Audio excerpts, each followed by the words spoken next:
Indian Institute of Management, Joka, Department of Botany, Bangalore, SSMRB College, ABH Ayurveda Project, Durban, South Africa.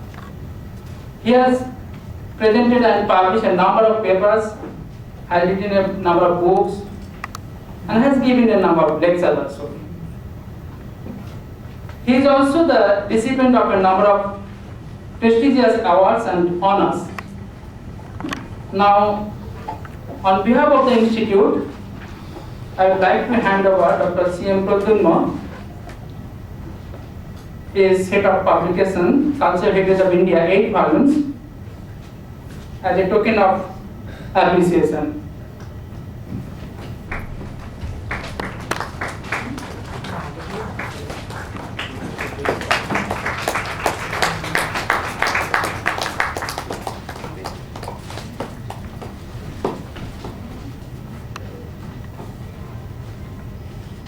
Before we start the proceedings, here are some announcements.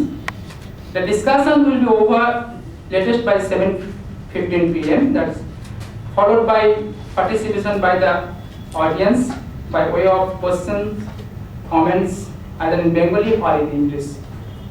Next lecture will be on 6th June 2013 by Dr.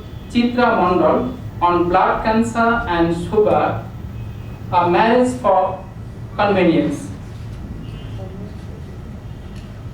Now I invite Dr. C.N. Pradyumna to initiate discussion.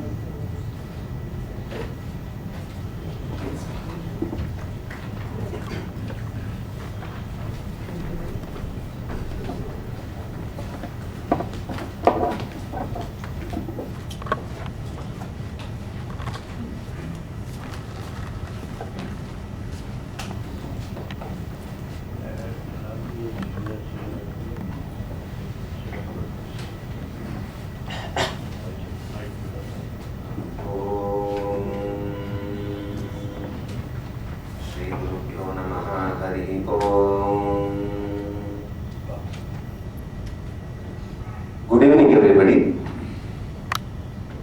It's been a pleasure and a privilege and an honor to me to be taking part in this discussion in this very blessed place, and wanting to talk about relevance of clinical Ayurveda in today's or among today's medical systems.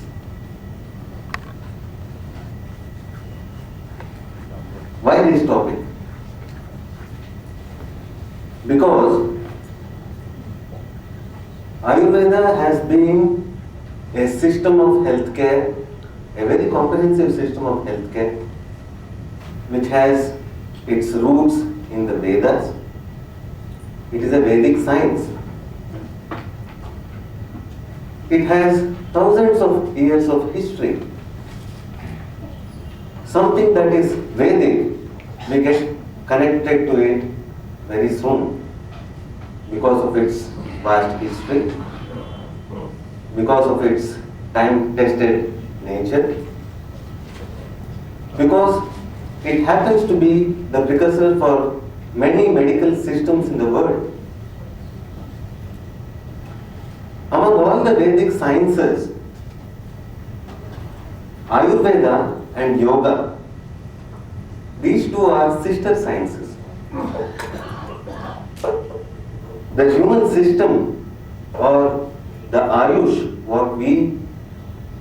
a living being, the Ayush is a confluence of Sharira, Indriya, Sattva, Atma. When there is perfect coordination between these four entities, in this tripod of existence, which is made up by Sharira, Indriya, or Sharira, Atma and Manas, to nourish these tripods, Sharira, or the physical body, Manas, or the Chitta, or the psychological state of being. And third, the vital aspect, the Atman. These three form the basis of our existence. So, if we need to nourish these three fundamental aspects of life, we need to take care of our body through the principles and practice of Ayurveda. Our mind through the principles and practice of yoga.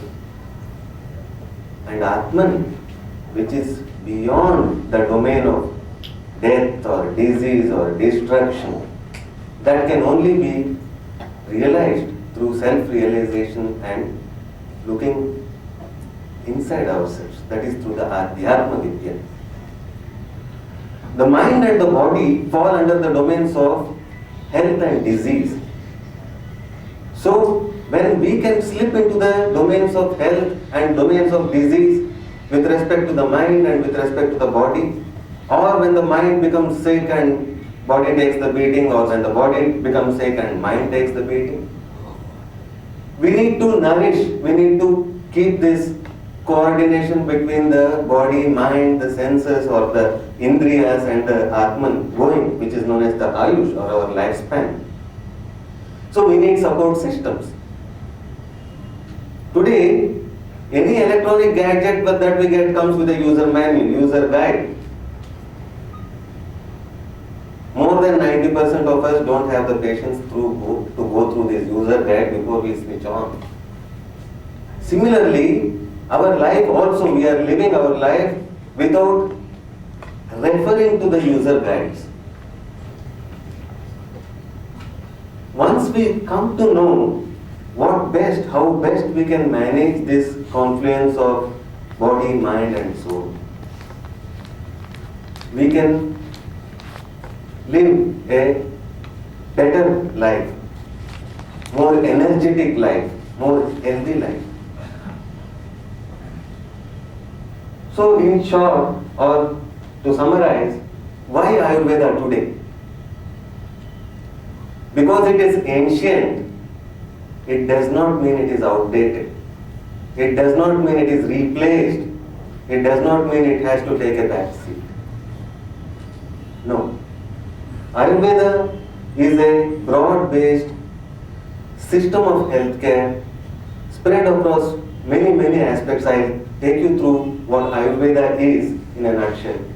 Ayurveda is a clinically time-tested comprehensive system of healthcare, a Vedic science, and the precursor for most systems of medicine and surgery in the world. Surgery? Yeah. And Ayurveda, they go together? Yes, they do.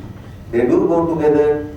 Ayurveda has made probably the world's first contribution to a coordinated and a very detailed descriptions of principles as well as practice of surgery. The Sushruta Samhita happens to be the best textbook for the fundamentals of Ayurveda, which the world over recognizes it. Do we know about it, or do we not know about it, or maybe we may know a little about it? The world over is treating Acharya Sushruta as the father of surgery. This is something which we have to, be very proud of. It finds a need. So Ayurveda finds a need. Why? Because there are endless numbers of specializations nowadays. There are billions and billions of dollars pumped into research and development.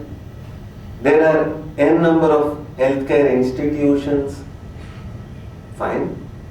You go on and refining into every compartmentalized aspect of the human body. Then we come to a state where there is some loss of coordination between the specialists. The patients or the individuals have visited the best possible places, the best possible doctors in allopathic system, which is today's mainstream system. But still, they have not tasted that proper levels of energy, proper levels of healthcare.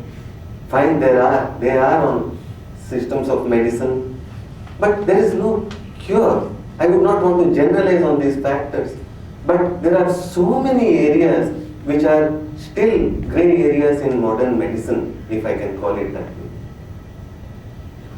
way. And these are the very areas where Ayurveda is able to contribute very, very tangibly to the individuals who are suffering. It finds a need, it has a scientific relevance, and it has been aggressively researched upon and can contribute significantly to the varied medical and lifestyle needs of the modern day. Preventive healthcare, promotive healthcare aspects, they hardly find any respect among the individuals. What do you do to keep yourself healthy? Maybe a small morning walk, or maybe a little yoga, pranayama, yogasana or pranayama.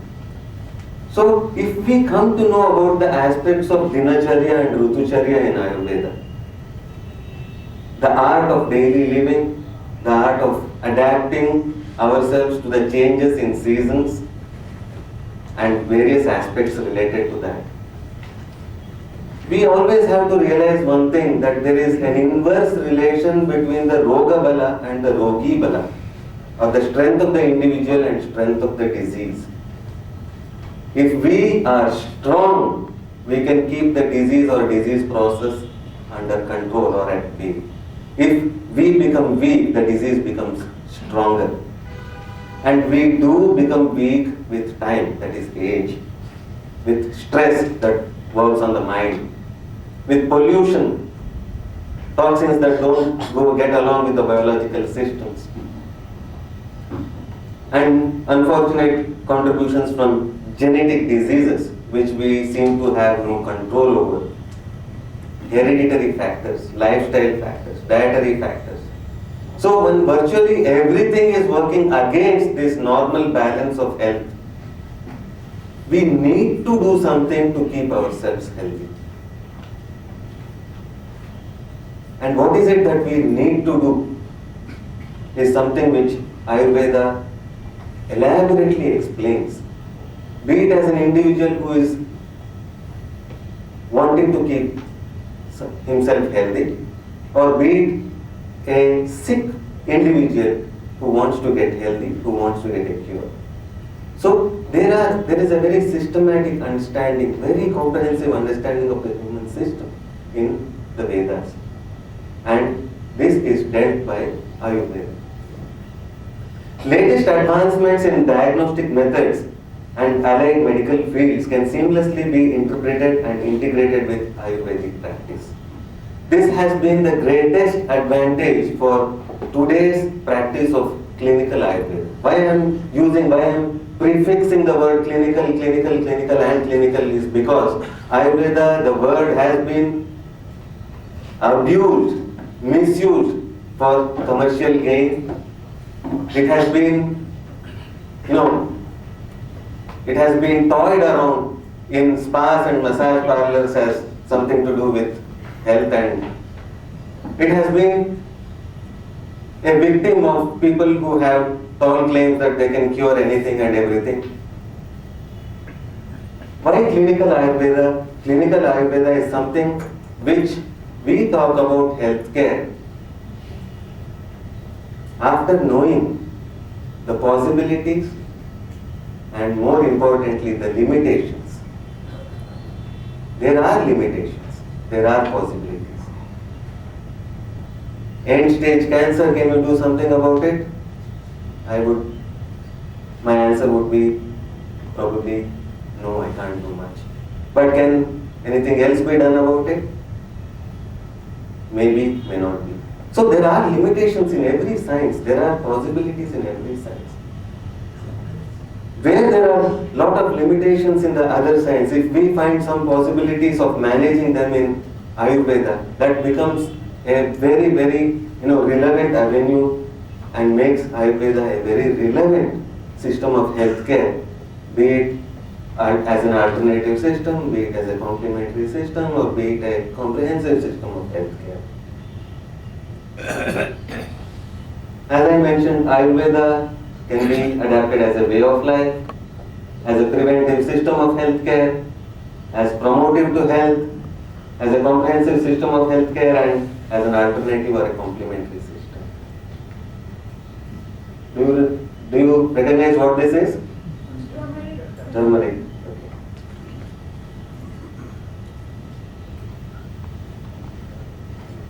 Ayurveda being a system of healthcare, if it is comprehensive, is it not having any specializations? Yes, Ayurveda does have specializations in the form of Ashtanga Ayurveda. Just like Ashtanga Yoga, which talks about or which is spread across 8 steps: Yama, Niyama, Asana, Pranayama, Pratyahara, Dharana, Dhyana and Samadhi. Ayurveda has 8 branches, which is Kaya Chikitsa or the general medicine, Bala Chikitsa or the Kaumara Bhritya, which represents today's obstetrics, gynecology and pediatrics. Graha Chikitsa deals with the psychiatric conditions. Shalakya Tantra deals with ENT and ophthalmology. Shalya Tantra is the surgical aspects in Ayurveda. Agada Tantra or the Visha Chikitsa is toxicology. Jara or Rasayana Tantra is today's geriatrics. Vajikarana relates to reproductive sciences. There are samhitas after samhitas dealing with these 8 branches of Ayurveda. Charaka Samhita, which we may be familiar with, at least the term, deals with Kaya Chikitsa as the basis of the general medicine. Bala Chikitsa, Kashyapa Samhita is there. For Shalakya Tantra, Nimi Tantra, Shalya Tantra is dealt upon by Sushruta Samhita. So, there are a number of samhitas. We have lost many samhitas, but whatever we have, it is impossible to master it in one lifespan. That is the vastness of the science of Ayurveda. So as I mentioned, initially in a state of health, if this is the timeline, initially just lifestyle changes are sufficient to keep us healthy. A regular, good, healthy lifestyle is supposed to keep us in good health. But when there is stress and all negatives working upon us, when the disease process starts, before the system starts deteriorating, we need to support the system with a combination of lifestyle and dietetics. Healthy lifestyle and healthy dietetics. At step 3, maybe medications. Step 4, there is something known as Shodhana or Panchakarma in Ayurveda, which detoxifies the system. With time, with age, the system keeps on accumulating toxins. If we don't detoxify the system on a day-to-day basis, on a monthly basis or a yearly basis, these toxins are diseases in the making. So there are various aspects to keep ourselves healthy, and the Panchakarma is one aspect which cleanses the system.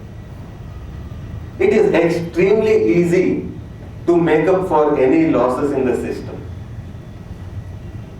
Any vitamins are low, you supplement it. Iron is low, you supplement it. Fine. Supplementation is very easy. Vriddhis samanais sarvesham viparitair viparyayah. This is the principle of general medicine, basically.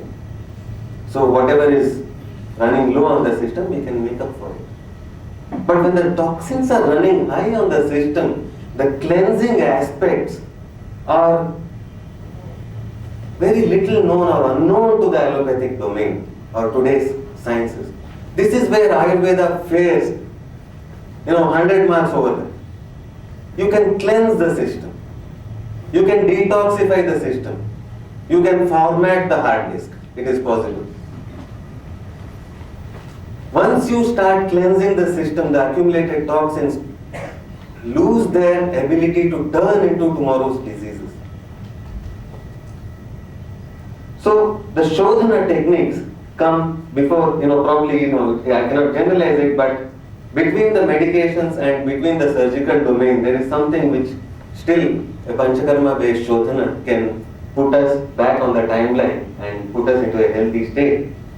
And the general rule is initially things which are easily curable or Sukha Sadhya as we call it, becomes curable with effort later in the timeline where the management becomes a little complicated. Someone has to be on strict dietetics, someone has to strictly do this, someone has to strictly take medicines. So things are not as easy as it was before. So what was easily curable becomes curable with effort, later it becomes just manageable. What is manageable? It is not curable, but you can manage it. For example, most of the kinds of diabetes as we see it today, we can manage it in the best possible manner with a combination of diet and exercise and medications, probably with insulin. But is it curable? No, it's not curable, but it is manageable. Then comes the last stage where most of the patients come to us who are Ayurvedacharyas. Can you do something? When everything is right and it's delayed and it's complex, complicated, chronic, whatever you want to term. So last stage becomes a terminal condition or totally incurable. So this is a general representation of the timeline through which our body deteriorates and the kind of effort required to pull it back into a state of health. There are two conditions which I personally feel Ayurveda has a lot to contribute in today's healthcare scenario. One is degenerative disorders and one is autoimmune disorders. Autoimmune disorders are a condition in which the toxin load on the system is so high that the immune system starts firing at toxins which have so deeply settled into the tissues. When the body is trying to fire at the toxins, the body is getting. It is like some terrorists in public. If you fire at them, the public are getting hurt. If you don't fire at them, the public are at risk. So what to do? This is a situation which forms the basis of many, many diseases. Be it colitis, be it the very commonly seen thyroid problem, or be it some kind of kidney disease, or be it cancers. There are a number of autoimmune disorders. The most common, what we see today, is rheumatoid arthritis or ankylosing spondylitis, which the younger age group seem to suffer. The most productive time of their lives they spend in a bedridden manner. For some individuals aged between 20 and 35, they are spending more than $1.5 lakh to keep themselves mobile from bed and bathroom. This is the nature and intensity of condition which people are suffering, like ankylosing spondylitis. As I mentioned, generally what happens when the toxins enter into the system, the body fires through immune system and finishes off the toxin. But in an autoimmune disorder, what happens? The toxin load is so low, and these toxins are a product of improper digestion and toxin loads which enter us through food as pesticides or pollutants, or there are so many ways. And food, water, air, thoughts, everything are polluted nowadays. It's very easy for the body to accumulate toxins. So the toxin load initially is so low that it does not cause a proper disease. It does not cause a brandable, nameable disease, but it does not permit us to be in the healthy domain also. A state of discomfort, sanchaya. Then when the toxins start settling into the system, as I said, the stronger we are, weaker the disease, the weaker we become, the stronger the disease factor. The toxins find an opportunity to settle down in areas which are stressed. So once this settling down happens, once the toxin load is going on increasing, that is when the immune system opens its eyes and starts firing at that. But already the tissue toxin bond is so great that the body starts getting damaged, resulting in inflammation and degeneration. This can occur in any age group. This can occur in any age group depending on what is the kind of toxin or the intensity of the problem or the weakness of the mind-body complex. So here is a striking contrast between conventional or allopathic system of management of autoimmune disorders and panchakarma-based therapeutics. We start with the same problem. The tissues have infiltrated, the toxins have infiltrated into the system, into the healthy tissues or weaker tissues. So what to do? It is leading to degeneration and inflammatory procedures. In allopathic system, the first choice is either suppress the pain impulses through painkillers or suppress the immune system through medications like steroidal compounds or methotrexate or immunosuppressant, something which suppresses the immune system. The toxin is there, we are unable to do anything about it, but if we try to treat it, it's going to harm surrounding tissues. So can we negotiate with them? I'll give you an example. There are some bad elements or terrorists among public. If we open fire at them, the public is going to get hurt. If we don't do anything, still sooner or later we are going to suffer. So can we suppress the system? And this suppression, even if done, it will lead to various infection-based or opportunistic pathogens settling down in the system, causing iatrogenic disorders, or we create that is newer disorders. But in contrast, in Ayurveda, we have the Shodhana system which dissociates the toxin from the tissue. It is a process, it is not a simple process, it is not a easy thing, but done in the proper sequence, done in a very coordinated manner, done after evaluating the person very specifically, you can dissociate the tissues from toxin, evacuate the toxins from the system and rejuvenate the system through rasayana. So this is the greatest advantage of Ayurveda over systems of systems which believe in suppressing the immune system. Then comes this is about the degenerative or the autoimmune disorders. We have a series of disorders which are quite intense and which are quite difficult to manage in conventional system. I'll take you through some of the case studies which we could document through either radiological techniques or through sonographic techniques or through biochemistry. There are different pramanas, pratyaksha being one of them. Pratyaksha is what we see. So if we can see something inside